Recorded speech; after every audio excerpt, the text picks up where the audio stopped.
What is going on, everybody? Welcome back to the channel. In today's video, I'll be giving my predictions for every single Atlanta homestand game. On Wednesdays, I usually do like to make key matches for the week, but with there only being games on Saturday and Sunday, I felt like making a key match video would be kind of pointless. Many of the games simply aren't that exciting, so the video would be pretty short. In order to make up for this, I thought I'd treat every single game as if it's a key match anyway, so I can tell you guys what you should be thinking about coming into each game and who I believe will win each matchup. But before I begin, here's a quick overview of the matches taking place this weekend. Yes, I know that many of them look pretty unappealing, but this is all we've got, so we have to try and make the most of it. Anyway, game number one we have to discuss on Saturday is the Florida Mayhem versus the NYXL. Don't worry, I'll be quick with this one. I guess I should begin by stating that this game definitely holds a fair amount of significance for the NYXL. Although they already punched their ticket to the Stage 3 playoffs, there still is an opportunity for them to claim the number 1 seed in it. All they have to do is win both of their games this weekend, and they will guarantee themselves the top seed in the Stage 3 playoffs. And looking at this from Florida's point of view, they'll be looking to at least look kind of competitive in both of their games this weekend, because they are still trying to mesh their new pieces together with the rest of the team, so doing anything right at all should be a good way for them to end Stage 3.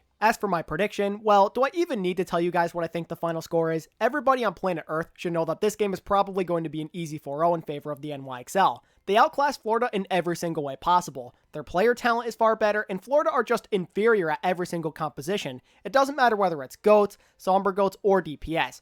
Florida simply lacks the star power and understanding needed to match and counter the playstyle of New York. Game number 2 on Saturday will be between the Fusion and Justice. This, unfortunately, is another one of those games where a bottom tier team in the league is forced to take on a team that is superior to them. While the Fusion have been struggling a fair amount in Stage 3, it doesn't even begin to compare to what the Justice have gone through. Even the addition of Sleepy and Arc, alongside a meta that plays more to their strengths, hasn't been enough to change their cruel reality of being a bottom 2 team in the league. However, since the Fusion haven't looked too hot themselves lately, maybe the Justice can at least make this set kind of competitive. Do I personally see that happening? No, I do not. The Fusion technically still have a tiny chance to qualify for the Stage 3 playoffs if they win both of their games this weekend, and so long as there's still hope, I see no reason why the Fusion wouldn't go all out against a team they're much better than. Because Philly still has something to play for, and the Justice can't really keep up with them on GOATs, I have no choice but to predict a 4-0 Fusion victory. There definitely is a possibility this game ends up being closer, but it's going to come down to whether or not the Justice can execute using the Sombra or not, and if they do, can Corey keep up with Carpe if he were to switch over to a Sombra of his own? Or how about if both of these guys play Widow? That is a matchup that could be a lot of fun to watch. Now we have to talk about our first game involving the home team, aka the Atlanta Reign, who will be taking on the Toronto Defiant. Although this game holds absolutely no stage playoff significance whatsoever, both teams still are in the running for the end of year play-in tournament, so you need everyone you can get at the end of the day, am I right? Also, since both of these guys are currently winless, this is pretty much a bragging rights game. Whoever wins will not be joining the 0-7 stage club, while the loser will be one loss away from it. There's two reasons in particular that this game could end up being good. The first of which is that we get to see how rowdy this Atlanta crowd gets compared to the one in Dallas. Will they scream and cheer even louder for their home team, or will the Dallas homestand go untouched? The other potential excitement factor is the Toronto lineup. I would say that most of us really want to see some more Logics and Mangachu. I personally am really hoping we see that same lineup we saw against the Outlaws. And with Toronto facing a weaker team, there's a good chance that Logics, Mangachu, and their teammates all pop off. As to who I think wins this game, I believe that Atlanta comes out on top 3-1. If this game took place at the Blizzard Arena, I would say that this game goes the distance, but since the Reign have home arena advantage, it's hard to imagine them losing when their crowd will be giving them such a boost in energy. I see no way Atlanta losing this game unless they for some reason have a really bad day. One eye-catching individual matchup to look out for is Neko versus Dogman. Both of them are pretty solid Ana players who can make some really big individual plays, and whoever has the better day could very well dictate who wins the series. The final Saturday game will be a rematch from last week between the Shanghai Dragons and Guangzhou Charge. In that matchup, we saw the Dragons win 3-1. Believe it or not, but the second half of that game was a lot closer than the score implies. The Charge put up a pretty good fight on Hollywood and Watchpoint Gibraltar. The Dragons are definitely the better team, but the Charge could definitely sneak up on them if they're not careful. In their previous matchup, the Charge decided to play Nero for the entire set, and I have to admit that I like the way this team looks when him and Happy play together. They appear to be quite the formidable DPS duo.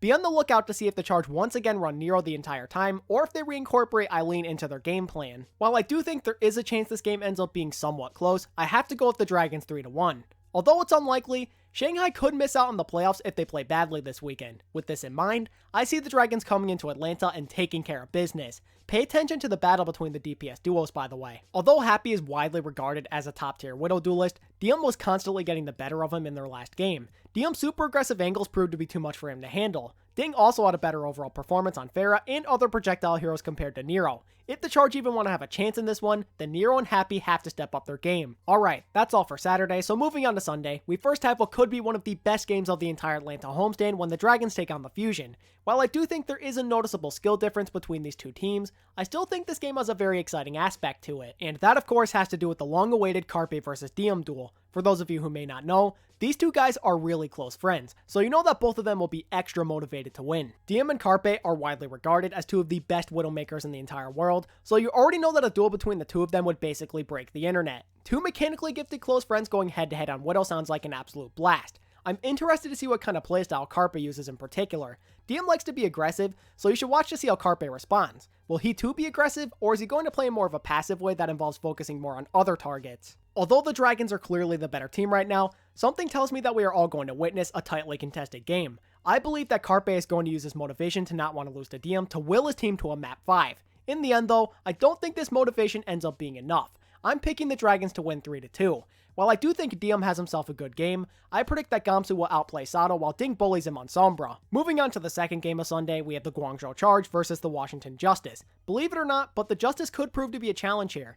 Even though Washington has been struggling this entire year, the Charge have been looking pretty vulnerable as of late. Combine that with the fact that the Justice match up pretty well in most of the individual player matchups, and you could be in for a pretty entertaining game. I mean, think about it. Sleepy can make big plays on Ana and Zen just like with Shu, Ark is a better main support player than Chara, Corey should be able to keep up with Happy on DPS heroes for the most part, and both main tanks are around the same level. I'm probably going to regret saying this because it's the Justice, but I believe they managed to keep it close as the Charge take it 3-2. Okay, next up we have the Atlanta Reign taking on the Florida Mayhem, and I'll be honest when I say that the only reason this game could be sort of entertaining is because of the Atlanta crowd hyping everything up. The same thing that I said about Florida when compared to the NYXL applies to them against the Reign. They simply don't have the firepower needed to compete with a better roster. Yes, the Reign technically do have less wins in Stage 3 than Florida coming into the weekend, but Atlanta has at least looked competitive in a majority of their matches, unlike the Mayhem who only have a win in the first place because the Outlaws were throwing. Florida is still trying to incorporate their new players into their starting lineup, and they're trying to figure out what works best for them moving forward, so they're clearly at a disadvantage compared to the Reign who already know what lineup is most effective for them. You tell me who wins a match between a team is still trying to find their footing and one that has already found success earlier in the year.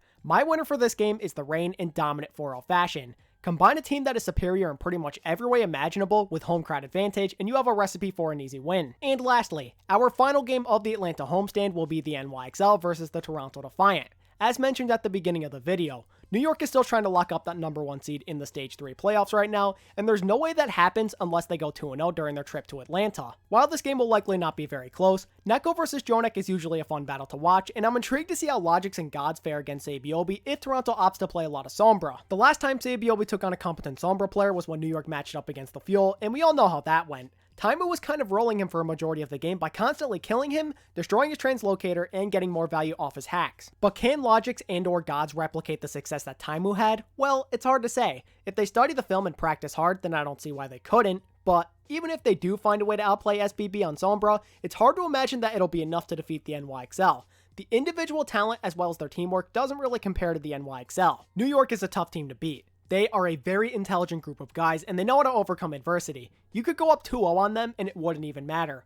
All you have to do is look at what happened to the Dallas Fuel. They had the NYXL cornered at halftime, but then they failed to finish them off. If Toronto even wants to have a chance of winning this game, then they have to not only shut down Sabiobi, but everybody else has to step it up and make big plays that enable the rest of their team to find success. Neko is going to have to use Transcendence wisely on Zen and get some good connections with his biotic grenades and sleep darts when he uses Ana. I'm also going to be looking at Yakpung. This man has to pop off. His main tank counterpart is Mono after all. Mono is arguably the most consistent main tank in the Overwatch League, so you have to show up or he is going to expose you. Although it is very hard to do, I will admit that there are definitely ways to make this NYXL team crack. The Reign and Titans found success against them by putting a lot of pressure onto Mono, which usually led to Jonek making a mistake of some kind because he wanted to keep him up. It is very possible to defeat the NYXL, but I just don't see the Defiant of all teams doing this. I believe that Toronto walks in with a good game plan, but their execution of said plan will not be good enough as the NYXL win this game 3-1. If my predictions for this weekend come true, then both the Washington Justice and Toronto Defiant will be joining the very exclusive 0-7 club. Hopefully it doesn't happen because I'd hate to see more teams join this really depressing club. but I just don't see the Justice and Defiant getting wins this weekend. And with that being said, those are my predictions for every single Atlanta homestand game. What are your predictions for this weekend's matches? Make sure to let me know down in the comment section. Also, if you enjoyed this content, then be sure to like and subscribe. As always, thank you all so much for watching, and until next time, this is ATP, signing out. Peace.